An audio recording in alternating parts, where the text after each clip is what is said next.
Agradecemos a Dios por la asistencia de cada uno de nuestros hermanos. Vamos ya a iniciar nuestros cinturones ajustaditos porque el viaje de los 3 capítulos, capítulo 21, 22 y 23 del Evangelio de San Mateo. Escuchemos con atención. Libro de Mateo, capítulo 21. Y como se acercaron a Jerusalén y vinieron a Betfagé, al monte de las Olivas, entonces Jesús envió 2 discípulos, diciéndoles: Id a la aldea que está delante de vosotros, y luego hallaréis una asna atada y un pollino con ella, desatadla y traédmelos. Y si alguno os dijere algo, decid: el Señor los ha menester, y luego los dejará. Y todo esto fue hecho para que se cumpliese lo que fue dicho por el profeta que dijo: Decid a la hija de Sión: he aquí tu rey viene a ti manso y sentado sobre una asna y sobre un pollino, hijo de animal de yugo. Y los discípulos fueron e hicieron como Jesús les mandó. Y trajeron el asna y el pollino, y pusieron sobre ellos sus mantos, y se sentó sobre ellos. Y la compañía, que era muy numerosa, tendía sus mantos en el camino, y otros cortaban ramos de los árboles y los tendían por el camino. Y las gentes que iban delante y las que iban detrás aclamaban diciendo: Hosana al Hijo de David, bendito el que viene en el nombre del Señor, hosana en las alturas. Y entrando él en Jerusalén, toda la ciudad se alborotó diciendo: ¿quién es este? Y las gentes decían: este es Jesús, el profeta, de Nazaret de Galilea. Y entró Jesús en el templo de Dios, y echó fuera todos los que vendían y compraban en el templo, y trastornó las mesas de los cambiadores y las sillas de los que vendían palomas. Y les dice: escrito está: mi casa, casa de oración será llamada, mas vosotros, cueva de ladrones, la habéis hecho. Entonces vinieron a él ciegos y cojos en el templo, y los sanó.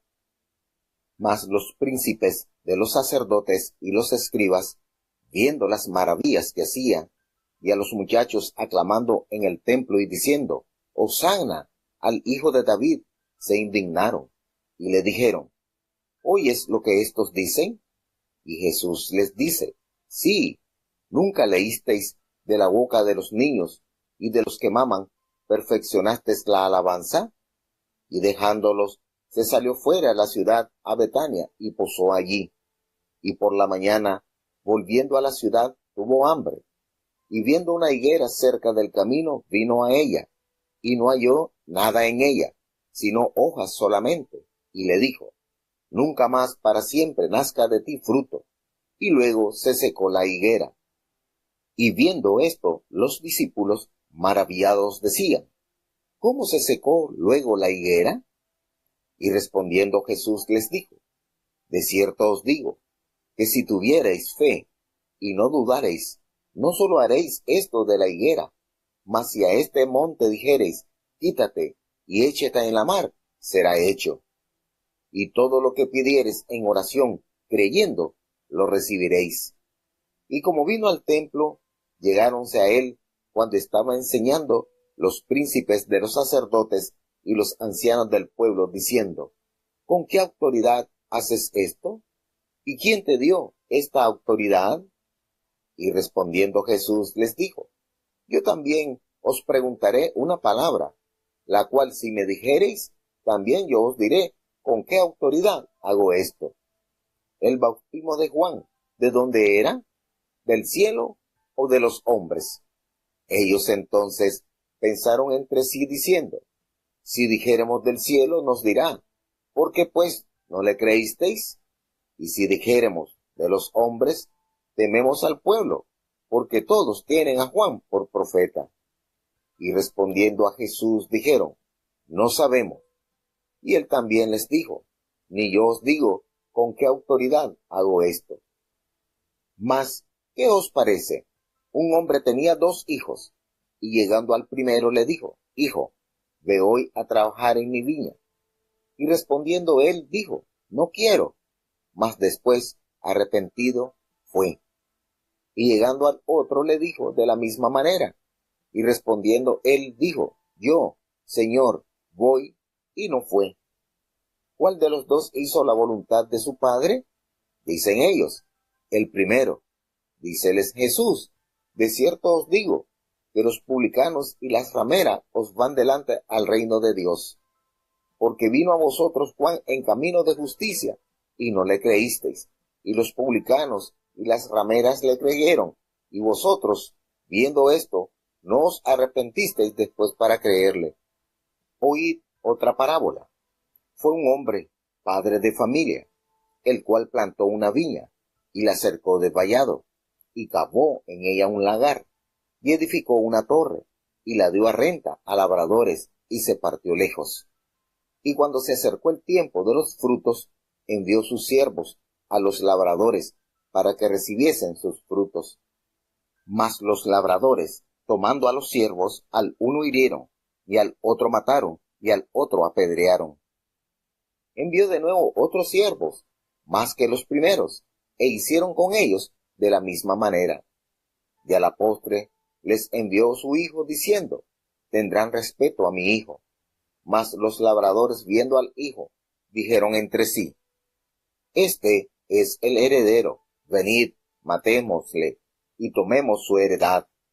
Y tomado, le echaron fuera de la viña, y le mataron. Pues cuando viniere el señor de la viña, ¿qué hará a aquellos labradores? Dícenle, a los malos destruirá miserablemente, y su viña dará a renta a otros labradores, que le paguen el fruto a sus tiempos. Díceles Jesús, ¿nunca leísteis en las Escrituras la piedra que desecharon los que edificaban? Esta fue hecha por cabeza de esquina. Por el Señor es hecho esto, y es cosa maravillosa en nuestros ojos. Por tanto os digo, que el reino de Dios será quitado de vosotros, y será dado a gente que haga los frutos de él. Y el que cayere sobre esta piedra será quebrantado, y sobre quien ella cayera le desmenuzará. Y oyendo los príncipes de los sacerdotes y los fariseos sus parábolas, entendieron que hablaba de ellos, y buscando cómo echarle mano, temieron al pueblo, porque le tenían por profeta. Bueno, tenemos el capítulo 21 del Evangelio de San Mateo. ¿Cuántas historias, cuántos acontecimientos, cuántas acciones de nuestro amado Dios, y cómo Mateo va plasmando de una manera especial los cumplimientos de las profecías en la vida, en la obra de Jesucristo.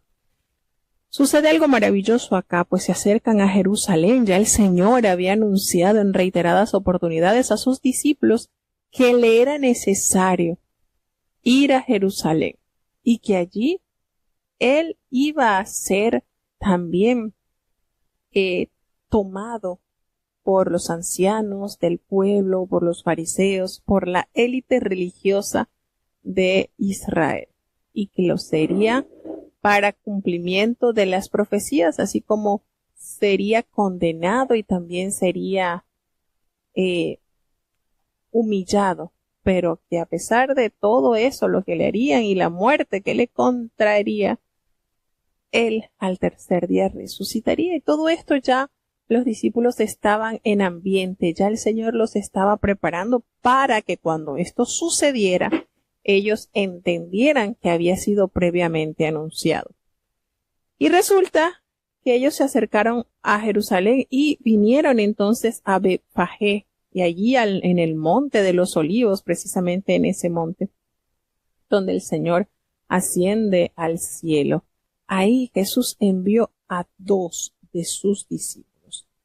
Esto que se está narrando es durante la última semana de su ministerio, y Jesús, por supuesto, cumplió totalmente las profecías mesiánicas, puesto que la entrada triunfal en Jerusalén, que tuvo lugar el domingo antes de la crucifixión, constituyó esa escenificación de una parábola, una forma dramática a través de la cual Jesús proclamó su condición de Mesías, y ella representó la consumación de la profecía que nos narra el profeta Zacarías en el capítulo 9, versículo 9.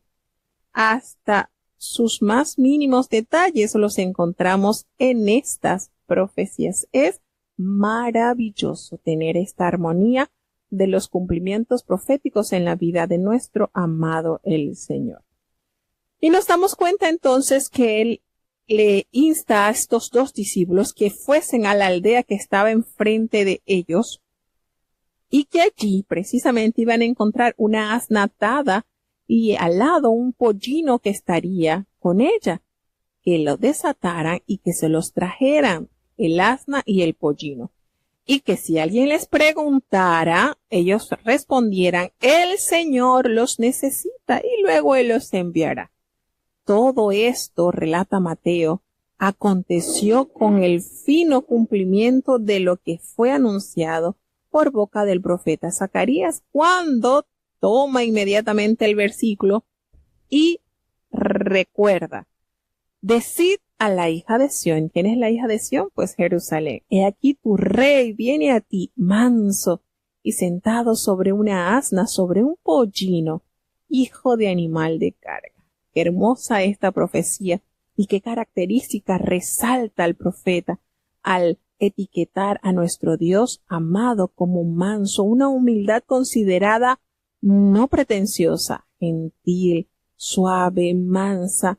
Los de la secta de los celotes buscaban un Mesías guerrero, quien usaría la fuerza para vencer el imperio romano que estaba oprimiendo al pueblo en esos tiempos. Pero qué contrariedad al hallarse con Jesús, que mostró un poder más grande que el poder militar, el poder de la sabiduría humilde y el amor penetrante. Esa mansedumbre, hermano, no es debilidad, sino es un poder perfecto de control en el temperamento. Y bueno, los discípulos, así tal cual el Señor les ordenó, ellos hicieron.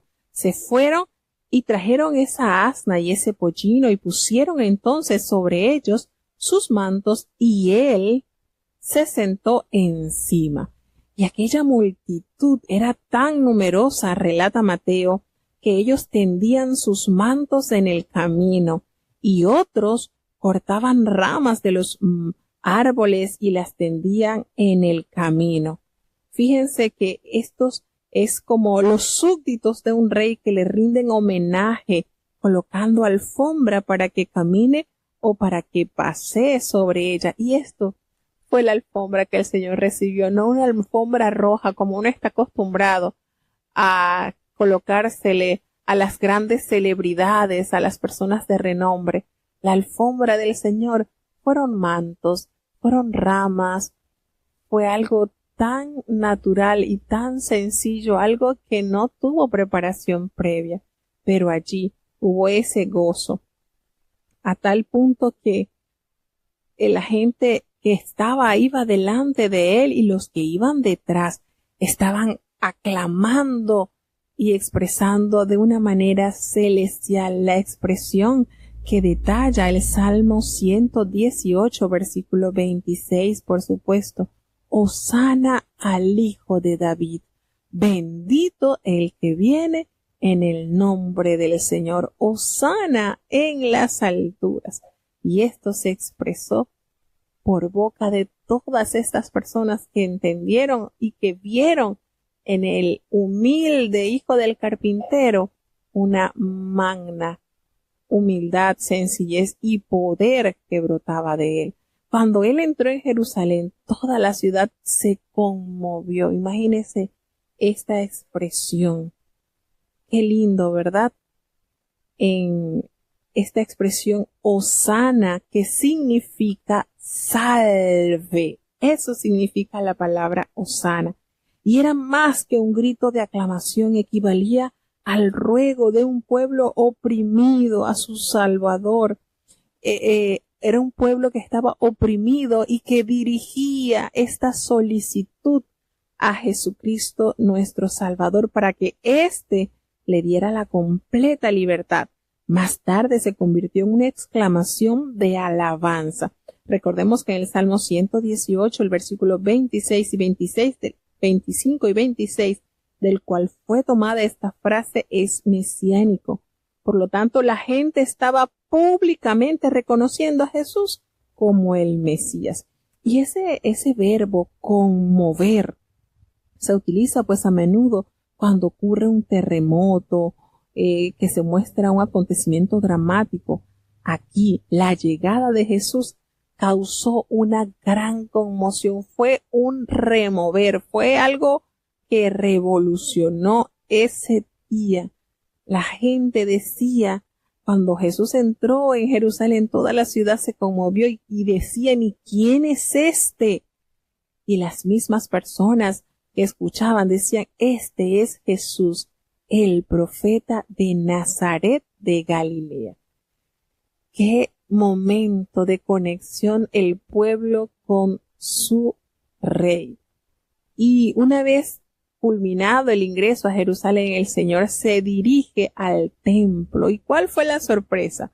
Echó fuera a todos los que vendían y compraban en el templo, a tal punto que el Señor volcó las mesas de los que cambiaban los dineros y las sillas de los que vendían las palomas. Esto hizo en él una indignación a tal punto que recordó la expresión dicha por el profeta cuando dice, escrito está, mi casa, casa de oración será llamada, pero ustedes la han hecho cueva de ladrones. Y precisamente era dentro del templo donde ya las ofrendas, los sacrificios de los animalitos, el pagar en cada uno de los acontecimientos que merecía según la ley, ofrecer un palomino, ofrecer un corderito, todo esto se había monetizado dentro del templo. Había perdido totalmente la función para la cual el Señor lo había establecido. Y una vez que el Señor observa toda esta situación, erradica, corrige de una manera frontal este pecado y les recuerda a los comerciantes y a las personas que estaban en el templo cuál era la verdadera función del templo. Casa de oración será llamada, pero ustedes han distorsionado esto y es una cueva de ladrones, pues se prestaba para la truhanería y para tanta corrupción que allí se ejercía. Entonces los cambistas y los otros mercaderes cometían fraude en sus transacciones y Jesús cumplió la profecía que decía Malaquías 3, 1 y 3 por medio de otras parábolas escenificada para demostrar su autoridad mesiánica con respecto al fraude y la comercialización del sistema ritual de sacrificios. Y esto parece ser la segunda limpieza del templo que se realizó por Jesús, pues en el Evangelio de San Juan, en el capítulo 2, también nos detalla esto como al inicio del ministerio de Jesucristo. Y esto fue breve, muy breve antes de la crucifixión. Entonces nos damos cuenta cómo el Señor, preocupado por la condición en la que estaba el templo, corrige este mal y pensamos que es la forma en que el Señor más enojado se puede contemplar al presenciar lo que estaba sucediendo dentro de la casa de su Padre.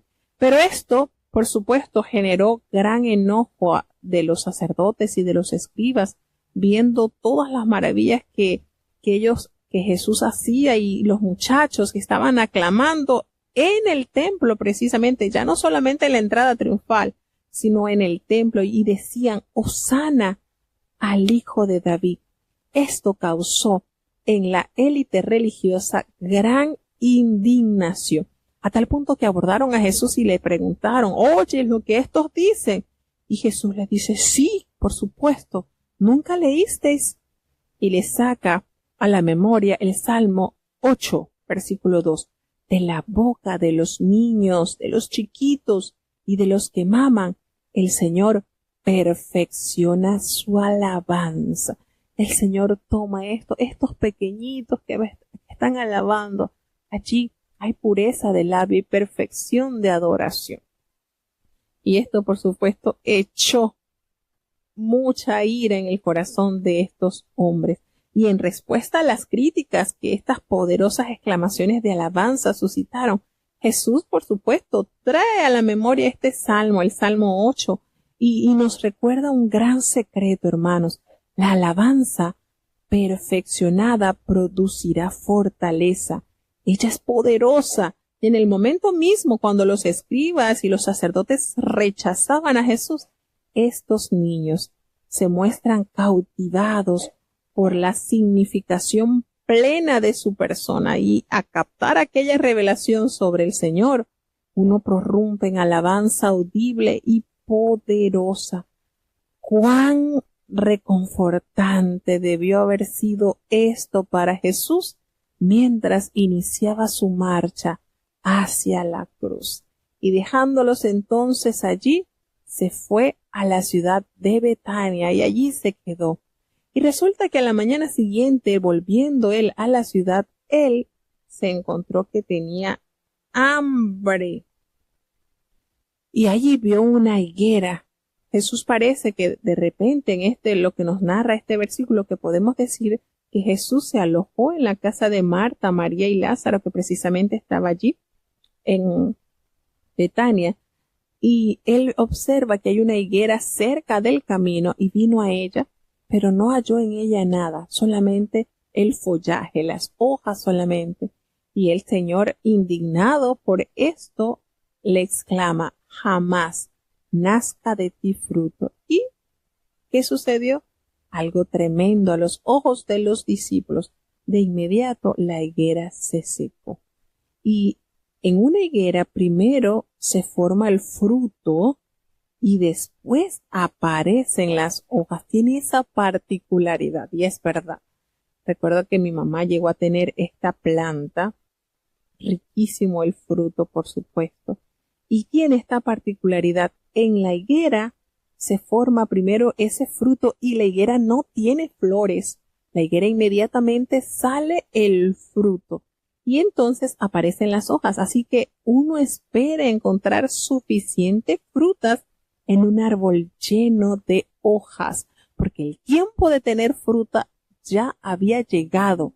Y resulta que esta higuera estaba totalmente desprovista de su fruto, y la higuera designa aquí al Israel de los tiempos de Jesús, cuyo sistema religioso y herencia prometían dar frutos satisfactorios.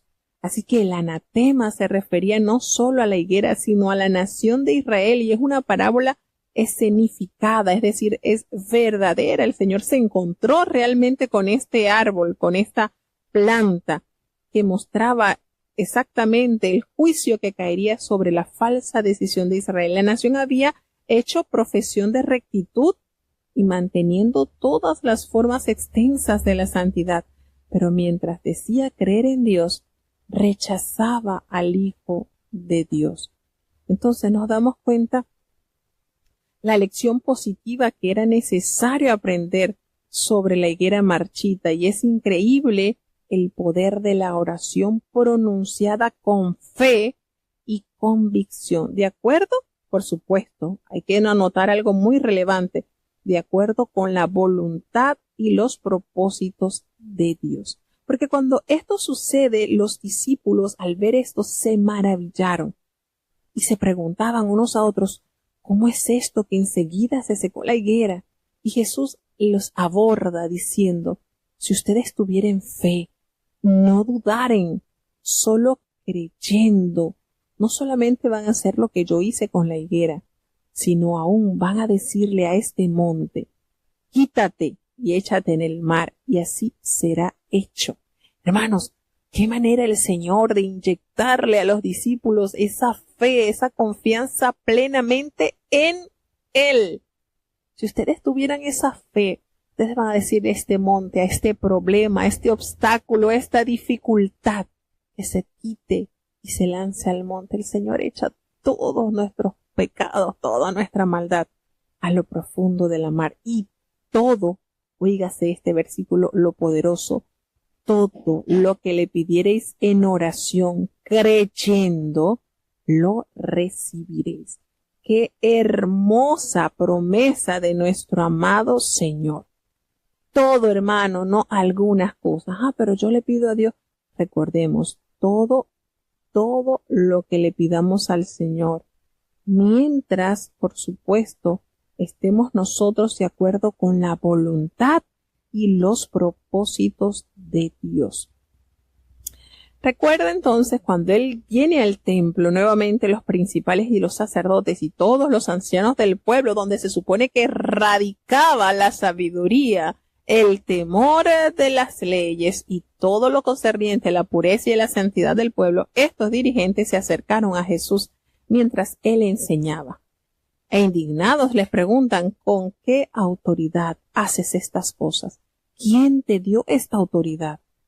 Por supuesto, había molestia por parte de la élite religiosa. El Señor los confrontaba de una manera tremenda. Qué enojo sentirían ellos cuando Jesús agarró y volcó todas las mesas y volteó todo eso. Qué enojo. Y el Señor les dice esto y les hace otra pregunta. Sí. Ustedes me están preguntando. Bueno, yo les voy a hacer una pregunta y si ustedes me contestan, pues yo les voy a decir con qué autoridad pues yo hago estas cosas. Y fíjense, en esto nos damos a entender que le pregunta, ¿el bautismo de Juan, de dónde era? ¿Del cielo o de los hombres? Miren cómo los puso en jaque a los líderes. Y ellos discutían en su mente. Decían, si decimos que es del cielo, él nos va a preguntar por qué no lo creíste. Y si nosotros le respondemos que es de los hombres, pues el pueblo tiene a Juan por profeta y nos va a afectar estas dos respuestas. Fíjense, y ellos respondieron, se encontraron en jaque y le dijeron, no sabemos. Y ellos no entendían que los pensamientos el Señor los conoce. Y entonces el Señor les respondió, bueno, yo tampoco les voy a decir con qué autoridad hago estas cosas. Fíjense, este bautismo, el bautismo, recordemos que es el resultado del acto más que en el acto mismo. El bautismo cristiano, recordemos que lo importante es la identificación de la persona bautizada con Cristo en muerte, sepultura y resurrección. Y la palabra describe la experiencia de un convertido desde su aceptación inicial de Cristo hasta su iniciación en la comunidad cristiana. Entonces, hermanos, esto que él está confrontando, le está queriendo decir a ellos que han acontecido muchos sucesos de relevancia y ellos no le han dado la legítima importancia. Y pero el Señor es amor, de verdad que sí, porque a pesar de que esta gente le estaba preguntando a Jesús sobre la fuente de su autoridad con que él actuaba, las autoridades religiosas esperaban sorprenderle con alguna blasfemia. Esta gente es tremenda. Y ellos contestando con una pregunta, Jesús los confronta a sus oponentes poniéndole en una disyuntiva, colocándola en un 3 y 2. Pero Dios es tan misericordioso que insta a que estas personas corrijan su error. Jesús le relata una parábola sobre el juicio y los pecadores arrepentidos de las faltas más viles entrarán en el cielo, pero los religiosos hipócritas no. Y él les dice, miren, ¿qué les parece? Había un hombre que tenía 2 hijos y ellos se acercaron a uno y le dijo, hijo, ve hoy a trabajar en mi viña. Y el hijo le dijo, no, yo no quiero. Pero después él se arrepintió y entendió el compromiso que tenía con su padre y fue. Y el padre se acerca al hijo menor y le dice, mira, anda para que vayas a trabajar en mi viña. Y él respondió afirmativamente y con qué gusto, sí, yo voy a ir. pero no fue. Y el Señor les pregunta, ¿cuál de estos dos hijos hizo la voluntad de su padre? Y ellos, por supuesto, respondieron, el primero, porque Jesús les dice, miren, saben que los publicanos, esos que cobran, esos que son los lacayos del imperio, esos que son tan despreciados por la sociedad judía porque son servidores de aquellos que oprimen al pueblo, y las rameras, aquellas que tienen una vida totalmente alejada de Dios, estos van a ir delante de ustedes al reino de Dios. ¿Saben por qué? Porque vino a ustedes Juan en camino de justicia, mostrando el plan de salvación, y aquellos que se bautizaron aceptaron su condición de pecador, y ustedes no le creyeron, pero los publicanos y las rameras, ellos sí creyeron que viene un juicio, porque precisamente Juan anunciaba el juicio del Señor. Ellos le creyeron, se bautizaron, aceptaron su condición de pecador. Pero ustedes, viendo todas estas señales, todo esto que está sucediendo, ustedes no se han arrepentido, ustedes no han creído. Fíjense cómo, a pesar de tener tanta oposición con esta gente, el Señor les instaba por medio de parábolas para que ellos pudieran abrir el conocimiento y entender bajo qué condición ellos estaban. Y les vuelve, no solamente le da esta parábola, les anuncia otra parábola. Entonces, en esta segunda parábola, él pronuncia un juicio mucho más severo sobre Israel, que no solo ha maltratado a los profetas de Dios a través de los siglos, sino que estaban conspirando ahora para matar al Hijo de Dios. Entonces, la parábola comienza con la letra de la canción de la viña que se encuentra en Isaías capítulo 5, del versículo 1 al 7, y subraya el mismo mensaje. Tu sentencia es merecida. Como la de la higuera, la de la viña es una metáfora, por supuesto, que habla del pueblo de Dios. Le dice, hubo un hombre, padre de familia, la cual plantó una viña y él la cercó, la cavó, edificó una torre y la alquiló a unos labradores y él se fue lejos. Pero resulta que al acercarse el tiempo donde debían cosecharse los frutos, él envía a sus labradores para que recibieran el fruto y se lo hicieran llegar a él. Pero estos labradores lo que hicieron fue golpear, matar, apedrear a estos hombres. Fíjense cómo el Señor les dibuja el nivel de maldad del pueblo de Israel. El Señor le enviaba profetas porque el Señor procuraba tener esos frutos de su pueblo. En oportunidades se los dijo, yo sembré en ustedes una viña y la cavé y le acerqué y le eché abono y esperaba recoger frutos de gran calidad, pero ustedes me han dado frutos silvestres. Y esto era pronunciado por los profetas, a pesar de la constancia de estos hombres que no les fue fácil cumplir con los ministerios. ¿Qué recibieron ellos? Muchos maltratos. Recordemos todo el sufrimiento que le vino al profeta Jeremías. Recordemos la muerte de Isaías, la terrible experiencia vivida por estos profetas que, obedientes a la voz de Dios, instaban al pueblo a que diera esos frutos dignos que el Señor esperaba. Sin embargo, él seguía enviando los siervos, se le anuncia a Jesucristo en esta parábola, pero los primeros, ellos hicieron con ellos de la misma manera, los destruían, los oprimían, los humillaban, los dejaban de una manera terrible, hasta que el dueño de la viña, que es Jehová, el Padre eterno, decidió entonces enviar a su hijo, considerando que por ser su hijo se debía tener un absoluto respeto. Pero ¿qué sucedió? ¿Cuál fue la condición de estos labradores cuando vieron llegar al hijo? ¿Qué fue el pensamiento entre sí? Este es el heredero, así que vamos a matarlo para que así nos adueñemos de esta heredad. ¿Y qué hicieron? Lo echaron fuera de la viña y lo mataron. Y les asevera, cuando venga el Señor de la viña, ¿qué hará aquellos labradores?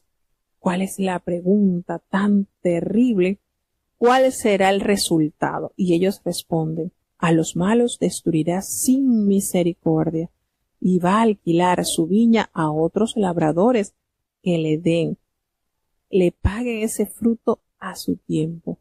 Y el Señor les confronta diciendo, ¿nunca leísteis en las Escrituras? La piedra que desecharon los edificadores ha venido a ser cabeza del ángulo.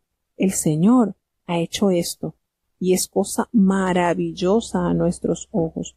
Por supuesto, esto que nos detalla en este versículo el Señor está expresado en el mismo Salmo 118, como el Señor hace ver a estos hombres la condición en la que ellos se encuentran.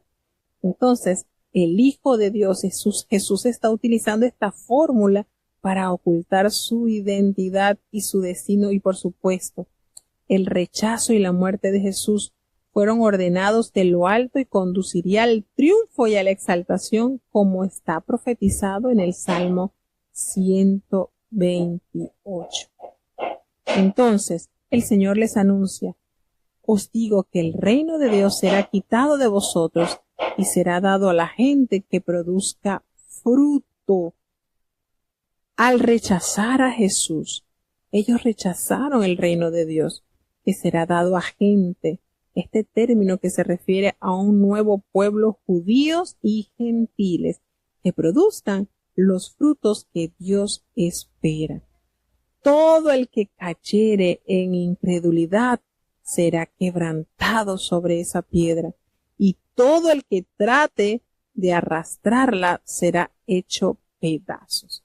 Entonces vemos cómo el Señor les anuncia de una manera clara, y esto, al oírlo, los sacerdotes y los fariseos habían comprendido que eran ellos los que estaban en la posición del hijo desobediente y de los hombres malvados que no cuidaron de entregar su fruto a tiempo, y buscaban la oportunidad de echarle mano al Señor, pero se contenían, pues se le tenían mucho temor al pueblo, ya que el pueblo veía en Jesús el que resolvía sus males, un gran profeta, quien infundía respeto a través de ese ministerio que había emprendido.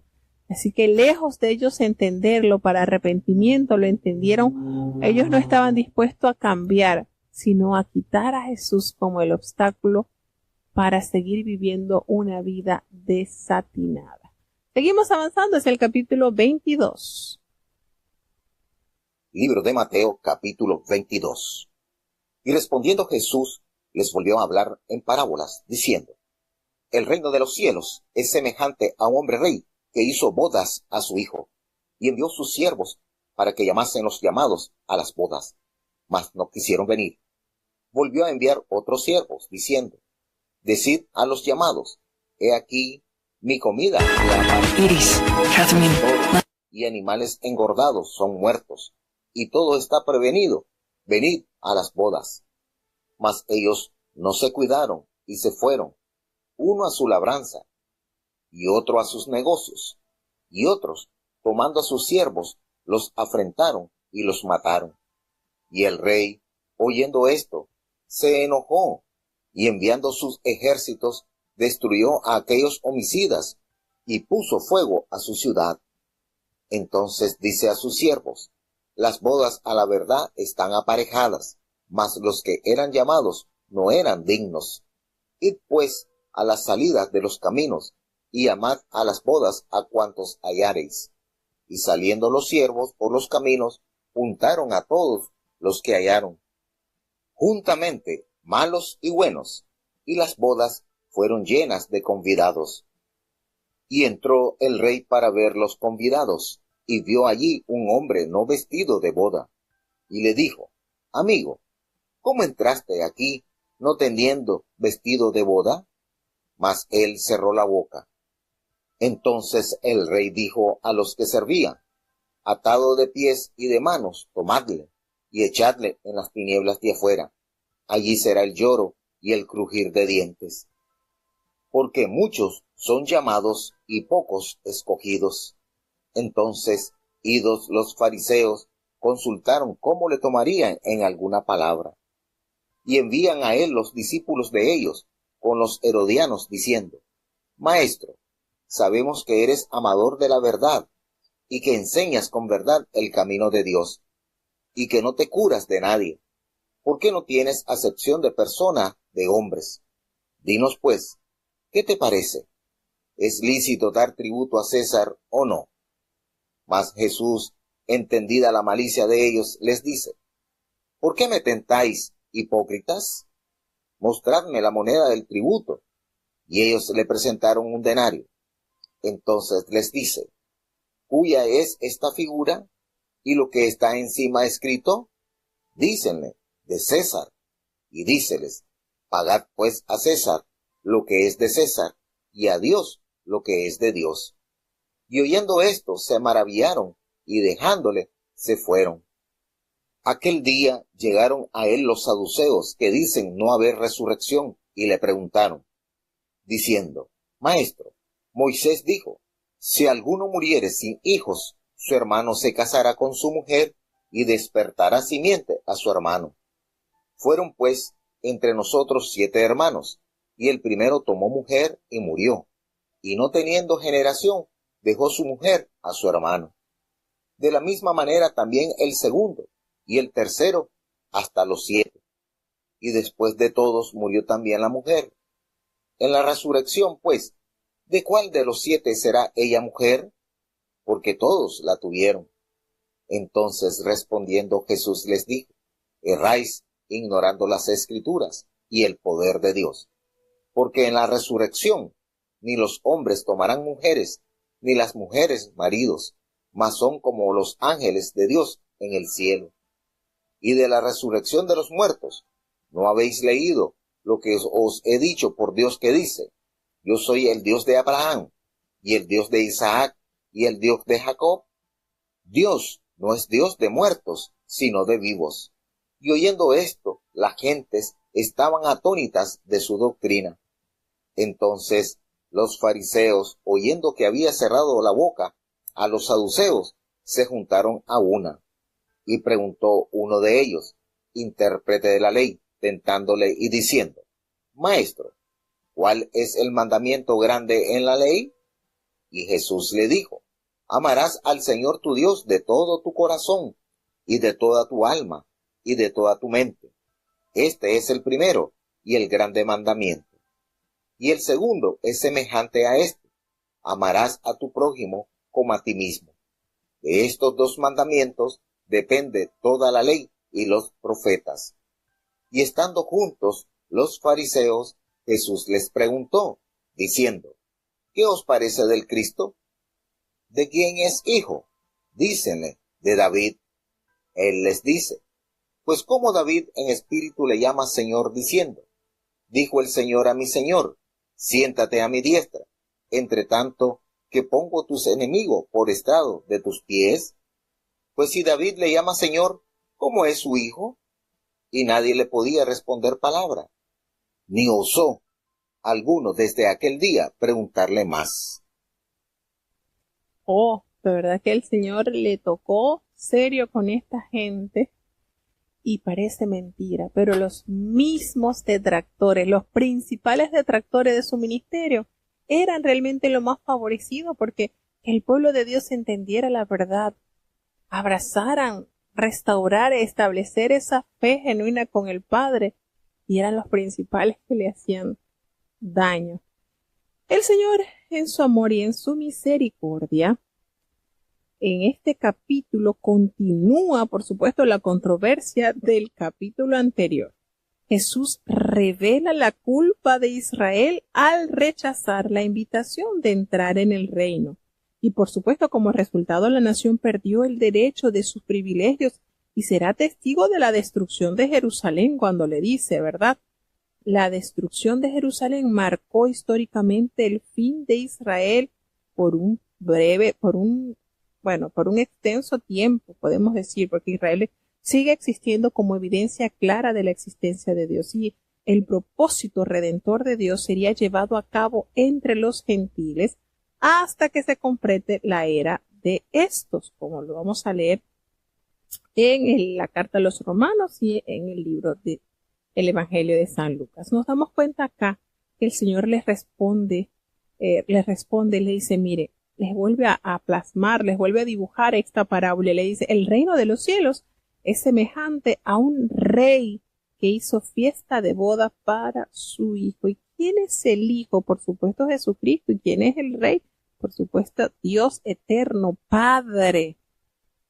Y él envió a sus siervos a llamar a los convidados a las bodas, pero estos no quisieron venir. ¿Y quiénes son los siervos que mandó para llamar a los convidados? Pues los profetas. Y entonces él volvió a enviar más siervos a buscar a los convidados y le dice, miren, ya todo está listo, preparado, ya están las comidas, los toros, los animales han engordado, ya está todo listo, dispuesto para que ellos vengan y participen de este gran acontecimiento.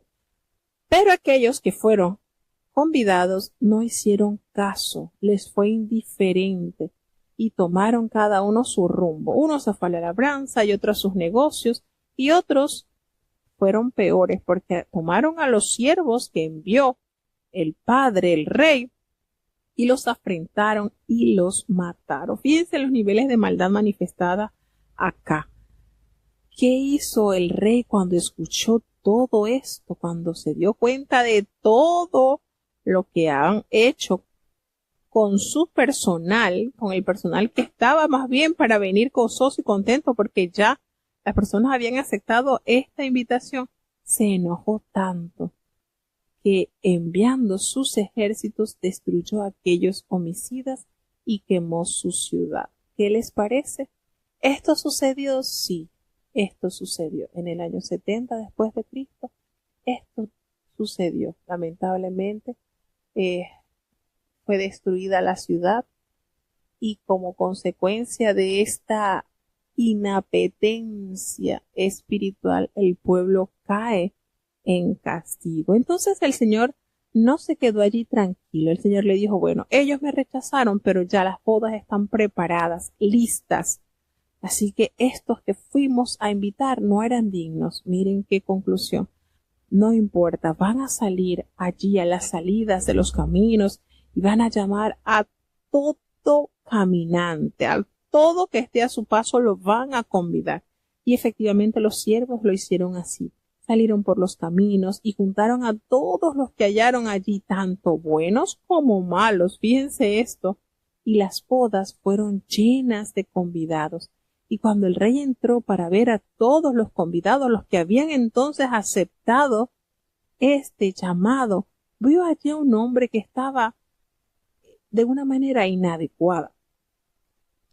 Y cuando él vio esto, que lo encontró que no estaba como debía, le preguntó, abordó a este personaje y le dijo, ¿cómo entraste aquí sin estar vestido de boda?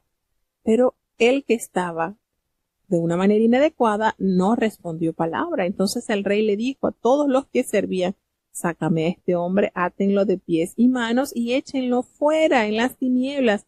Allí será el lloro y el crujir de dientes, porque, afirma, muchos serán llamados, pero pocos los escogidos. Entonces, nos damos cuenta aquí que el Señor detalla la destrucción de Jerusalén y también vemos la imagen de este hombre del vestido de boda que está utilizada para mostrar que la fe y la obediencia a la voluntad de Dios nos debe a nosotros representar. Y este hombre no estaba acorde. ¿Y qué sucede? Bueno, la imagen de ese vestido de boda es utilizada pues para mostrar eso. Y Dios, la voluntad de Dios son tan importantes para los miembros de la nueva comunidad cristiana que han respondido a la invitación para participar en esa festividad. Los escogidos han cumplido todos los requisitos.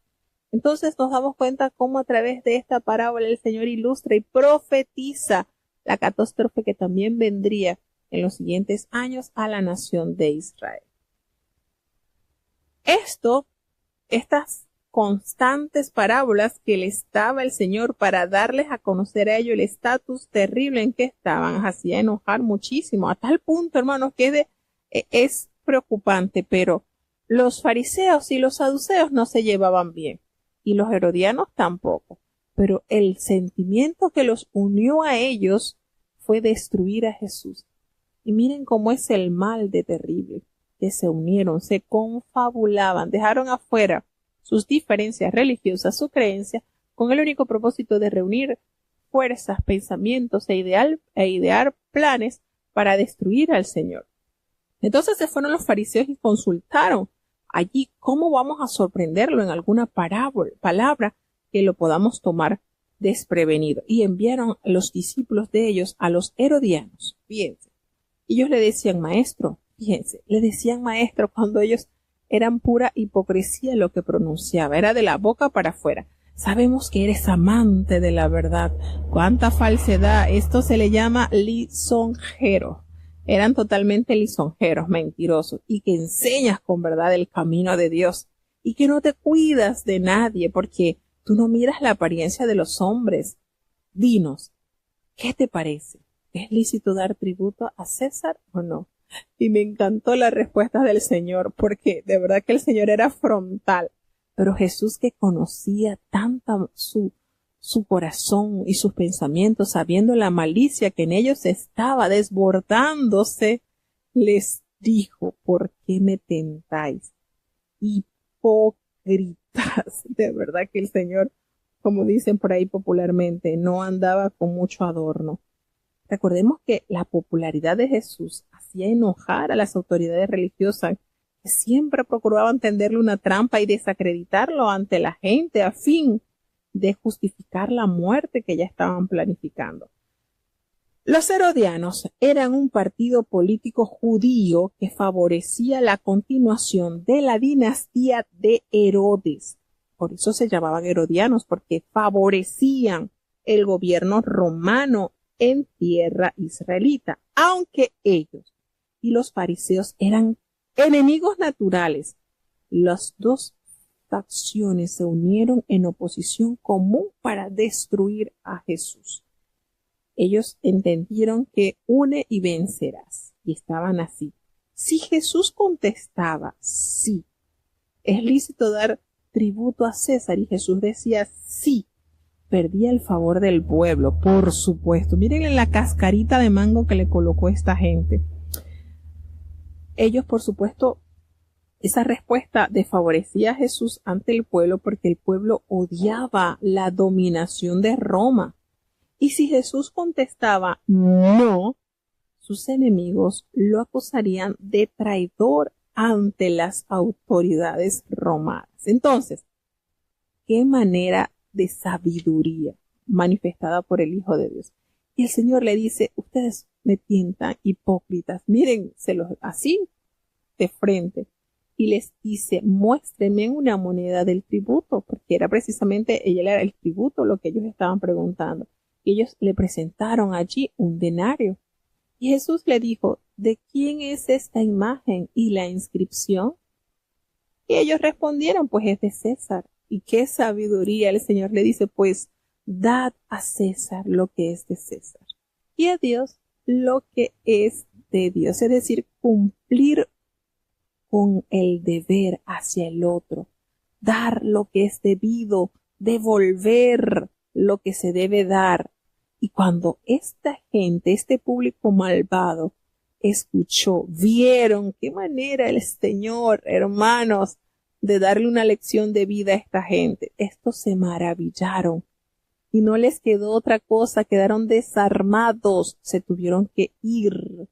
Qué manera, qué poder, qué sabiduría. Pero es que venía uno y salía uno y entraba otro. Y resulta que se le allegan aquel día los saduceos. Y los saduceos, aquí se manifiesta estas características. Para ellos no hay resurrección. O sea, los saduceos jamás creerían en Jesús porque Jesús resucitó. Y tampoco creían en ángeles. Tampoco Ellos confiaban en la existencia de los celestiales, los ángeles. Y ellos se le acercan y le dicen, mira, maestro, Moisés dijo esto, que si alguna mujer muriere sin hijos, su hermano se iba a casar con la mujer y éste le iba a levantar descendencia a su hermano. Por supuesto, eso está en la ley, en el Deuteronomio 25:5, claro que sí. Pero fíjense la falsedad de ellos. Ellos no creen en la resurrección, pero le están dibujando a Jesús la resurrección. Allí podemos notar la maldad y la malicia de ellos. Y les plasman una parábola o una historia a Jesús y le dice, mira, hubo entre nosotros 7 hermanos y el primero se casó y murió y ella se quedó sola, no tuvo hijos de su primer esposo, así que la tomó su hermano y de la misma manera también el segundo, el tercero hasta el séptimo. Oh, mire, esta mujer estuvo con los 7 hermanos porque todos morían. Y es como un cuento sumamente exagerado, ¿verdad? Pero él se lo narró así. Y al final de todo, ella también muere. En la resurrección, cabe resaltar cosa que ellos no creen. Cosa que ellos no creen. Y es algo que ellos están presentando un caso hipotético. Los saduceos basados pues en lo que enseña el libro de Deuteronomio, pero es tan ridícula a la luz del rechazo que ellos tienen por la resurrección. Y el error es erróneo, por supuesto, pensar en el cielo utilizando los conceptos terrenales. Así que la vida en el cielo será una extensión de la presente existencia humana y el poder de Dios proveerá nuevas y mejores relaciones con las del orden material existente en este nuevo mundo. Entonces, ellos dicen, mira, cuando ella también murió, ¿qué va a pasar en la resurrección? ¿De quién de los 7 hermanos ella va a ser mujer? Porque es que todos estuvieron con ella. Y el Señor les responde de manera contundente, erráis ignorando las escrituras y el poder de Dios. ¿Saben por qué? Y esto es una verdad teológica hermosa. En la resurrección, el Señor no negó que no iba a haber resurrección. Sí habrá. En la resurrección. Ni se casarán ni se darán en casamiento. Serán como los ángeles de Dios en el cielo. Así se los aclaró de una manera especial. Entonces, fíjense esto. Los saduceos aceptaban como sagrados solo los 5 primeros libros del Antiguo Testamento y rechazaban la resurrección. ¿Saben por qué? Porque no encontraban nada en ellos que apoyara esta doctrina. Jesús llamó la atención sobre el hecho de que cuando Dios pronunció las palabras de Éxodo 3:6, Abraham, Isaac y Jacob estaban físicamente muertos hacía muchos años, por lo que evidentemente había vida después de la muerte. Por eso que el Señor les dice, cuando le dice, pero respecto a la resurrección de los muertos, ¿no habéis leído lo que os fue dicho por Dios cuando dijo, yo soy el Dios de Abraham, el Dios de Isaac, el Dios de Jacob? Dios no es Dios de muertos, sino de vivos. Y oyendo esto, la gente quedaba admirada de esta doctrina.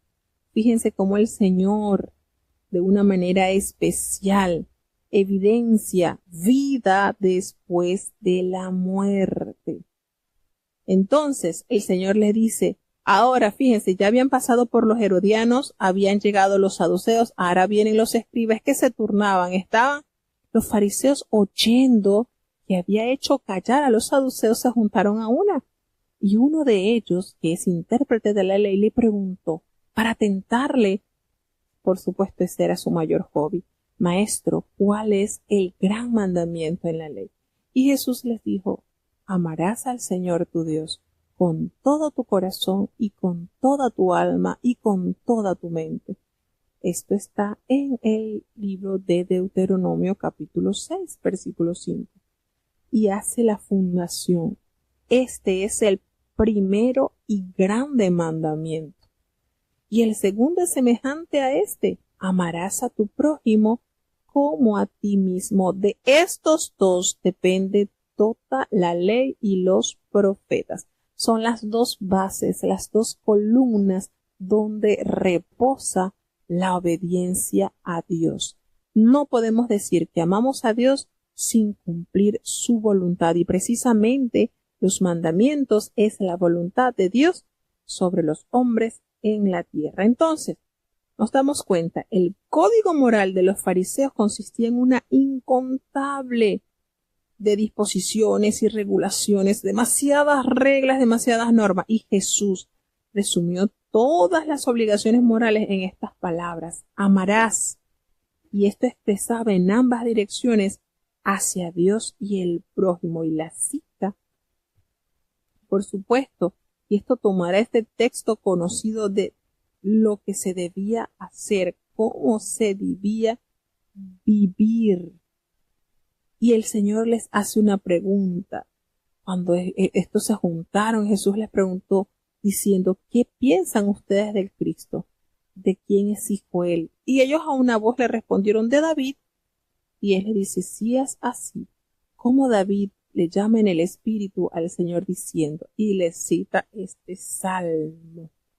Fíjense que el Señor dijo al Señor, a mi Señor: siéntate a mi derecha hasta que ponga tus enemigos por estrado de tus pies. Salmo 110:1.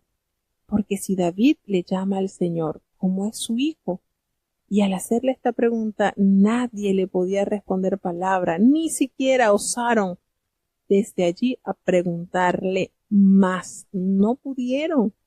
Entonces, definitivamente podemos entender que Jesús pasó a la ofensiva con una contrapregunta acerca de la persona de Cristo. El título mesiánico favorito entre los judíos era Hijo de David, y ellos lo interpretaban en términos ultranacionalistas y revolucionarios. Jesús citó este Salmo 110:1, reconocido por todos los judíos como uno de los grandes salmos mesiánicos, para postular no solo su humanidad, sino también su deidad.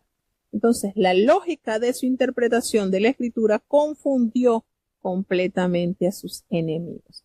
Entonces, un padre no llama a su hijo Señor, obviamente, sino al revés. El hijo llama Señor a su padre. Por lo tanto, si Dios le decía mi Señor al Mesías, ¿cómo podría ser el Mesías hijo de David? Dicho de otra forma, Jesucristo es el hijo de David, pero es también el hijo de Dios. Entonces, esta gente quedó totalmente desconcertada. ¿Qué les parece la forma de esta gente? Libro de Mateo, capítulo 23. Entonces habló Jesús a las gentes y a sus discípulos, diciendo: sobre la cátedra de Moisés se sentaron los escribas y los fariseos. Así que todo lo que os dijeren que guardéis, guardadlo y hacedlo, mas no hagáis conforme a sus obras, porque dicen y no hacen. Porque atan cargas pesadas y difíciles de llevar, y las ponen sobre los hombros de los hombres, mas ni aun con su dedo las quieren mover. Antes, todas sus obras hacen para ser mirados de los hombres, porque ensanchan sus filacterias y extienden los flecos de sus mantos, y aman los primeros asientos en las cenas, y las primeras sillas en las sinagogas, y las salutaciones en las plazas, y ser llamados de los hombres Rabí, Rabí. Mas vosotros no queráis ser llamados Rabí, porque uno es vuestro Maestro, el Cristo, y todos vosotros sois hermanos. Y vuestro Padre no llaméis a nadie en la tierra, porque uno es vuestro Padre, el cual está en los cielos. Ni seáis llamados maestros, porque uno es vuestro Maestro, el Cristo. El que es el mayor de vosotros sea vuestro siervo, porque el que se ensalzare será humillado, y el que se humillare será ensalzado. Mas ay de vosotros, escribas y fariseos, hipócritas, porque cerráis el reino de los cielos delante de los hombres, que ni vosotros entráis, ni a los que están entrando dejáis entrar. Ay de vosotros, escribas y fariseos, hipócritas, porque coméis las casas de las viudas, y por pretextos hacéis larga oración, por esto llevaréis más grave juicio. Ay de vosotros, escribas y fariseos, hipócritas, porque rodeáis la mar y la tierra por hacer un prosélito, y cuando fuere hecho, le hacéis hijo del infierno doble más que vosotros. Ay de vosotros, guías ciegos, que decís, cualquiera que jurare por el templo es nada, mas cualquiera que jurare por el oro del templo, deudor es. Insensatos y ciegos. ¿Por qué? ¿Cuál es mayor, el oro o el templo que santifica al oro? Y cualquiera que jurare por el altar es nada, mas cualquiera que jurare por el presente que está sobre él, deudor es. Necios y ciegos, ¿por qué? ¿Cuál es mayor, el presente o el altar que santifica el presente? Pues el que jurare por el altar, jura por él, y por todo lo que está sobre él. Y el que jurare por el templo, jura por él, y por aquel que habita en él. Y el que jura por el cielo, jura por el trono de Dios, y por aquel que está sentado sobre él. Ay de vosotros, escribas y fariseos, hipócritas, porque diezmáis la menta y el eneldo y el comino, y dejasteis lo que es lo más grave de la ley, es a saber, el juicio y la misericordia y la fe. Esto era menester hacer y no dejar lo otro. Guías ciegos, que coláis el mosquito, mas tragáis el camello. Ay de vosotros, escribas y fariseos, hipócritas, porque limpiáis lo que está fuera del vaso y del plato, mas de dentro están llenos de robo y de injusticia. Fariseo ciego, limpia primero lo de dentro del vaso y del plato, para que también lo de fuera se haga limpio. Ay de vosotros, escribas y fariseos, hipócritas, porque sois semejantes a sepulcros blanqueados, que de fuera a la verdad se muestran hermosos, mas de dentro están llenos de huesos de muertos y de toda suciedad. Así también vosotros de fuera a la verdad os mostráis justos a los hombres, mas de dentro llenos estáis de hipocresía e iniquidad. Ay de vosotros, escribas y fariseos, hipócritas, porque edificáis los sepulcros de los profetas y adornáis los monumentos de los justos, y decís, si fuéramos en los días de nuestros padres, no hubiéramos sido sus compañeros en la sangre de los profetas. Así que testimonio dais a vosotros mismos, que sois hijos de aquellos que mataron a los profetas. Vosotros también echid la medida de vuestros padres, serpientes, generación de víboras. ¿Cómo evitaréis el juicio del infierno? Por tanto, he aquí, yo envío a vosotros profetas y sabios y escribas, y de ellos a unos mataréis y crucificaréis, y a otros de ellos azotaréis en vuestras sinagogas, y perseguiréis de ciudad en ciudad, para que venga sobre vosotros toda la sangre justa que se ha derramado sobre la tierra, desde la sangre de Abel el justo hasta la sangre de Zacarías, hijo de Barequías, el cual matasteis entre el templo y el altar. De cierto os digo, que todo esto vendrá sobre esta generación. Jerusalén, Jerusalén, que matas a los profetas y apedreas a los que son enviados a ti. ¿Cuántas veces quise juntar tus hijos, como la gallina junta sus pollos debajo de las alas, y no quisiste? He aquí, vuestra casa os es dejada desierta. Porque os digo que desde ahora no me veréis, hasta que digáis, bendito el que viene en el nombre del Señor. Bueno, un capítulo completito. El Señor, qué manera de amar a su pueblo. Y decimos esto porque cuando Dios nos corrige, nos hace esa radiografía y nos muestra en qué estamos fallando, es precisamente porque desea ver en nosotros cambio. Ese diagnóstico que el Señor nos está dando es para que nosotros podamos corregir. Porque si no, yo no sé si ustedes se han dado cuenta, pero Jesucristo no invirtió tiempo en los saduceos. Y eran igualitos, judíos, pero estaban tan errados en su doctrina, pero tan errados. Y el Señor no invirtió tiempo en ellos. En los herodianos, que estaban inclinados totalmente a apoyar al imperio romano que estaba subyugando a los judíos, pues tampoco invirtió mucho. Pero qué manera el Señor de darle en la llaga, como diríamos, echarle alcohol en la llaga a los fariseos para que curaran estas heridas. Ay de los escribas y de los fariseos. Precisamente el Señor Jesús refuta vigorosamente a los fariseos después de haber puesto a sus seguidores en jaque, prácticamente en guarda contra ellos. Y el Señor condena la autosuficiencia hipócrita, llena de manifestaciones externas, pero estaban tan vacíos del contenido espiritual. Jesús habló a la gente y a sus discípulos diciendo, esto fue expuesto no a puerta cerrada, esto fue allí, delante de la gente y delante de sus fariseos. Y hay algo que el Señor resalta, fíjense. En el segundo versículo el Señor dice, en la cátedra de Moisés se sientan los escribas y los fariseos. Fíjense esto. Los fariseos eran reconocidos como esos maestros de la ley de Moisés, aunque fallaban a la hora de observar sus propios preceptos. Muchas de sus enseñanzas eran profundas, pero Jesús examinó aquellos aspectos en los cuales su hipocresía anulaba totalmente la validez de sus formas, de su doctrina. Fíjense esto, cuando Jesucristo le dice al pueblo y le dice a sus discípulos, miren, en la cátedra de Moisés se sientan, están bien ubicados, con esto le está diciendo Jesucristo, ellos están bien ubicados.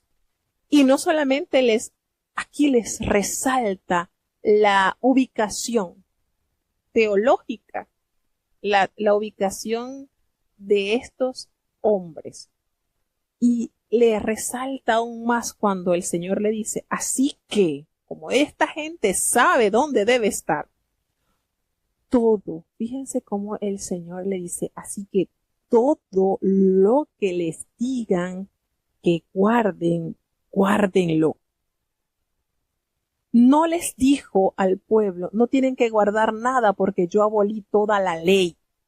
Porque precisamente Jesucristo le está diciendo en la cátedra de Moisés, en la ley. El Señor le hubiese dicho aquí, no tienen que guardar nada porque yo pagué todo. Así que están exonerados. La ley ya queda abolida porque yo cumplí la ley. Y ya. No. El Señor Jesús le dice, así que todo, oiga bien, todo lo que digan que guardéis, guardadlo y hacedlo. Pero saben, aquí abre paréntesis, no hagan conforme a las obras de ellos, porque ellos dicen, ellos están enseñando bien, están interpretando perfectamente la ley, pero no la hacen. Y esto es de meditar, hermanos, caer en este plano. Imagínense que usted le diga que el Señor, queriendo salvar algún alma, le diga, usted váyase a X iglesia, aquí, y haga todo lo que ellos le dicen, porque están bien cimentados, han creído bien, han interpretado bien la ley. Pero nótese que no vas a vivir como ellos viven, porque ellos enseñan pero no hacen. Qué triste, ¿verdad? La condición del ser humano. Qué maravilloso es tener la armonía en lo que hablamos y lo que actuamos. Por eso que el Señor hizo un impacto en la sociedad de Israel, porque ellos veían que Jesús enseñaba con esa autoridad de que cumplía lo que enseñaba, y eso impactó, eso trascendió a la sociedad. Y le explica aún más y le dice, ellos atan cargas pesadas, difíciles de llevar, y las ponen sobre los hombros de los hombres, pero ellos son pero tan inhumanos que ni con un dedito la quieren mover. Fíjense la manera en que el Señor Jesús se refiere a innumerables, por supuesto, disposiciones y regulaciones que reducían la religión a un sistema pesado, confuso de observancias rituales, que mantenían a la gente en una servidumbre permanente. Antes hacen todas sus obras para ser vistos por los hombres, pues ensanchan sus filacterias y extienden los flecos de sus mantos. Los fariseos exhibían su piedad en público para recibir alabanza, y las filacterias eran pequeñas bolsas de cuero que contenían ciertos textos de la Escritura, que los judíos llevaban en sus brazos o sobre sus frentes. Los flecos eran los adornos con que los judíos decoraban los bordes de sus mantos. Esto nosotros lo podemos encontrar cómo era esta vestimenta o estas características en el libro de Números y Deuteronomio, en número 15:38 y Deuteronomio 22:12, porque el Señor les mandó que copiaran las leyes para que pudieran recordarla constantemente. Entonces, Jesús advierte contra la orgullosa búsqueda de esta alabanza pública, como sucede cuando se aspira a posiciones prominentes y a títulos que confieren una cierta superioridad. Y a veces los títulos se usan como emblemas de respetabilidad o para indicar determinados deberes o cargos de responsabilidad. Pero es la actitud que inspira la búsqueda de tales reconocimientos la que Jesús condena. Como creyentes todos somos iguales y debemos reverenciar a Cristo como nuestro sumo sacerdote. Entonces notamos acá cómo el Señor les pronuncia esto, claro. Ellos aman los primeros asientos en las cenas y las primeras sillas en las sinagogas y esas salutaciones allí en la plaza y que los hombres le reconozcan como maestro. Pero ustedes no busquen eso, que los llamen maestro, porque hay uno que es vuestro maestro y ese es nuestro Cristo, Él. Y todos nosotros somos iguales, somos hermanos.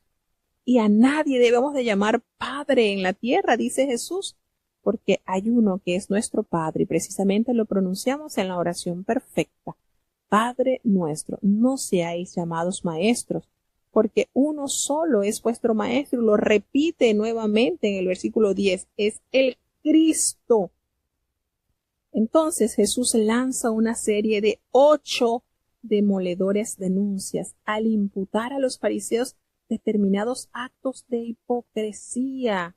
Cuando comienza, hermanos, implica que la cosa viene seria. Entonces, no solo rechazaban ellos la verdad, sino que levantaban barreras con sus legalismos ante aquello que la estaban buscando. Mientras que ellos pensaban que estaban profesando rectitud, eran injustos en su conducta, eran celosos misioneros del mal, eran mentirosos habituales, violaban su propio código moral a través de su elaborado y absurdo sistema de juramentos obligatorios y no obligatorios. Y empieza el Señor y les va detallando cada una de las cosas malas que hacían. ¿Quién es el mayor de vosotros? Va a ser vuestro siervo. Y es una verdad relatada y enseñada por el Señor. El Señor, siendo hijo de Dios, vino a servir y dio un ejemplo precioso de humildad, de sencillez, de servicio. Y precisamente es al llamado que nos ha convocado. El que se ensalza será humillado y el que se humilla, ese será enaltecido. ¡Qué hermosa! La humillación es la clave, es la llave que mueve la misericordia de Dios. Y empieza el Señor, ¡ay de vosotros, escribas y fariseos que son hipócritas! Ustedes cierran el reino de los cielos delante de los hombres. Ustedes ni entran, ni dejan que otros entren. ¡Qué terrible la condición! Ustedes no se santifican y no permiten que otros se santifiquen, porque para llegar al cielo hay que vivir en santidad. ¡Ay de vosotros, escribas y fariseos hipócritas, pues devoran las casas de las viudas y como un pretexto hacen esas largas oraciones, ustedes van a recibir mayor condenación, porque es precisamente las viudas, los huérfanos deben ser asistidos, provisto y no devorarle lo que ellos tienen. ¡Ay de vosotros, escribas y fariseos, hipócritas! Y fíjense, cuando el Señor les hace la alusión a esto, que devoráis las casas de las viudas, ellos permitían que muchos hijos de estas mujeres, lejos de ayudarle, dedicaran ese dinero con que podían ayudar a sus padres para el templo. Y el Señor censura duramente esto. Y le dice, ustedes que son hipócritas, porque son muy bien para ser discípulos, van al mar, atraviesan mar, tierra para ser un seguidor, pero usted, una vez que lo adquiere, le hacen 2 veces más hijo del infierno que ustedes. Fíjense esto, resalta el esfuerzo superhumano que tenían ellos para sediar, para buscar un discípulo, pero una vez que lo conquistaban, lo hacían doblemente pecador. Ay de vosotros que son guías de ciego, porque ustedes empiezan a decir que si ustedes juran por el templo no hay problema, pero que si alguno jura por el oro del templo es deudor. Y les dice, ustedes son insensatos y ciegos, y le hace la pregunta, ¿quién es mayor, el oro o el templo que santifica el oro? Por supuesto el templo. Esto está como el dicho popular que dice, métete con el santo pero no con la limosna. ¿Quién es más, el santo o la limosna? Y fíjense cómo el Señor contrapone esto. Ustedes le dan más realce a lo que no tiene verdadero realce de valor. Y Jesucristo los censura y le dicen, ustedes son insensatos. Ustedes también dicen que si alguno jura por el altar no hay problema, pero que si alguno jura por la ofrenda que está sobre el altar, ese sí es deudor, dándole a ellos total relevancia e importancia a lo material y no al lugar santificado, al lugar que realmente debe tener valor para los hijos de Dios, como es el templo, como es el altar. Y les dice, ustedes son necios. ¿Cuál es mayor, la ofrenda o el altar que santifica la ofrenda? Quiere decir que el Señor nos hace con esto una gran revelación. Todo lo que está en el templo llega a ese ambiente de santidad porque el Señor es el dueño del templo, así como lo que está en el altar. Es ofrenda santa porque Dios le da esa proyección. Y dice, el que jura por el templo, dice, el que jura por el altar, jura por él. Dice el Señor, ¿quién es mayor, la ofrenda o el altar que santifica la ofrenda? Pues el que jura por el altar, jura por él y por el todo lo que está sobre él. Fíjense, y el que jura por el templo, jura por él y por el que lo habita. ¿Quién habita en el templo? ¿A quién se supone que es el que mora? Jesucristo, nuestro amado Salvador, nos confirma que la presencia de Dios está en el lugar santo. Y el que jura por el cielo, jura por el trono de Dios y aquel que está sentado en él. Fíjense, ay de vosotros escribas y fariseos, porque ustedes diezman la menta, el eneldo, el comino, y dejáis de hacer lo que es más importante de la ley, que hay que ser justos, hay que tener misericordia y esa fe. Fíjense esto, era totalmente inconsistente, habiendo perdido por completo el sentido de las proporciones en cuanto a lo espiritual, y escrupulosamente ellos eran tan celosos de las cosas exteriores más triviales, tales como todo lo relacionado con el oro, con la ofrenda, con el diezmo, que eran pequeñas semillas y plantas, y olvidaban algo tan importante como los principios morales. Nótese cómo Jesucristo dice, esto era necesario hacer, y adquiere una significación al afirmar Jesús que lo moralmente correcto es que sus discípulos practiquen el diezmo, por supuesto, no como una obligación legal, sino como un acto de gratitud consciente a la voluntad y a la ordenanza de Dios. Entonces el Señor aquí les dice, es necesario que ustedes traigan sus diezmos porque el diezmo tiene una relevancia importante en el buen funcionamiento del templo. Claro que sí. pero no pueden dejar de tener esa justicia, esa misericordia, ese amor, esa fe en la cual debe estar envuelta sus vidas. Ay, dice, ustedes son ciegos, y lo censura en el versículo 24, ustedes son ciegos, guías de ciegos, ustedes coláis el mosquito y tragáis el camello. Fíjense qué manera Jesús utiliza una hipérbole para ilustrar la ceguera espiritual que permite a los fariseos fijarse en cuestiones menores mientras pasaban por alto cosas de enorme importancia. Coláis. Recordemos que los coladores se usaban para remover materias extrañas y evitar las impurezas que pueden contaminar a quienes las consuman inadvertidamente. Coláis eso pequeñito, pero te comes el camello. ¿Qué les parece? Qué manera el Señor de corregir. ¿Cuántas veces el Señor los llamó hipócritas? Limpiáis los de afuera del vaso y del plato, pero por dentro estás lleno de robo y de injusticia. Qué manera el Señor prestaba atención a cosas relacionadas con la purificación ceremonial mientras ignoraban el mandato divino de santidad interior. Ay de vosotros, escribas y fariseos. El Señor le dice, limpia primero lo de adentro del vaso y del plato, para que también lo de afuera sea limpio. Tu limpieza, tu santidad sea interior, sea de manera de adentro hacia afuera. Ay, no puede ser como el Señor, con cuánto amor, corrigiendo a este personal que tenía la gran tarea de enseñar, instruir la ley de Jehová, pero ¿cuál era la manera más eficiente de poderla mostrar? A través de sus vidas. Ay de vosotros, escribas y fariseos hipócritas, porque ustedes son iguales a los sepulcros blanqueados. Por fuera se ven tan lindos, muy hermosos, pero por dentro están llenos de huesos de muertos y de toda clase de inmundicia. ¿Qué manera el Señor, Dios, cómo les está diciendo que deben convertir su corazón a Dios?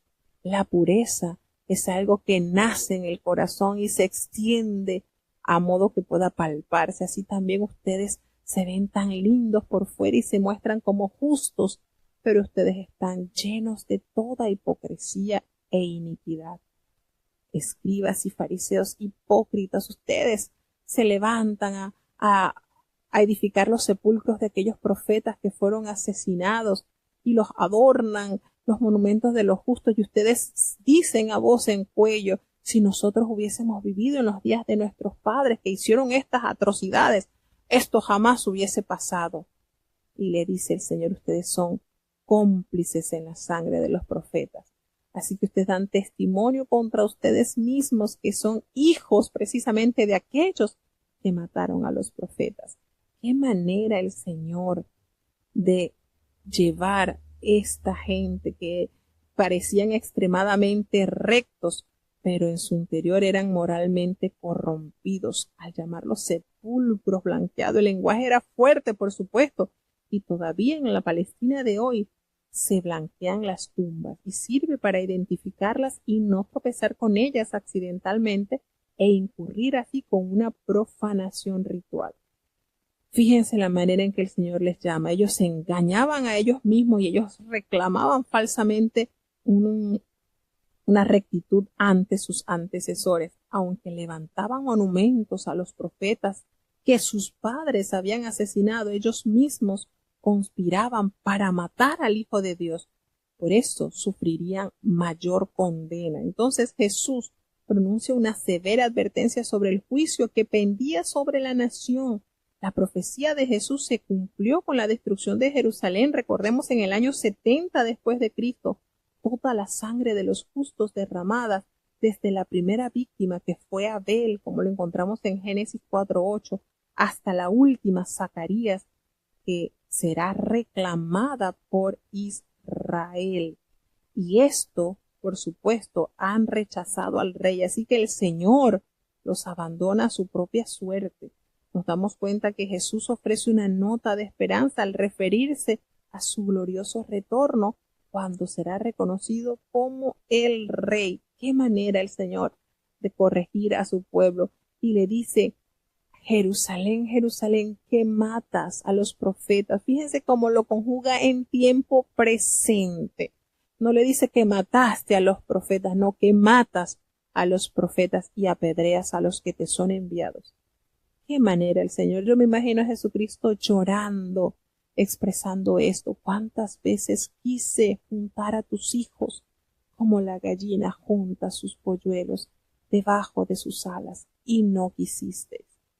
Ustedes analizan esto que el Señor y este animalito cuando se convierte en madre, qué energía y qué celo para cuidar a sus polluelos. Pero ¿qué sucede si sus polluelos no acuden al llamado de la madre? Son víctimas de los gavilanes, de cuanto depredador. Y el Señor dice, ¿cuántas veces los quise juntar? El llamado se hizo, pero no escucharon. Y tristemente el Señor entonces dice, he aquí que vuestra casa os será desierta. Y así pasó. Pero bueno, hay la esperanza. Cuando todas las naciones puedan pronunciar, bendito el que viene en el nombre del Señor, así como se anunció en la entrada triunfal. Así que hermanos, de esta manera llegamos al final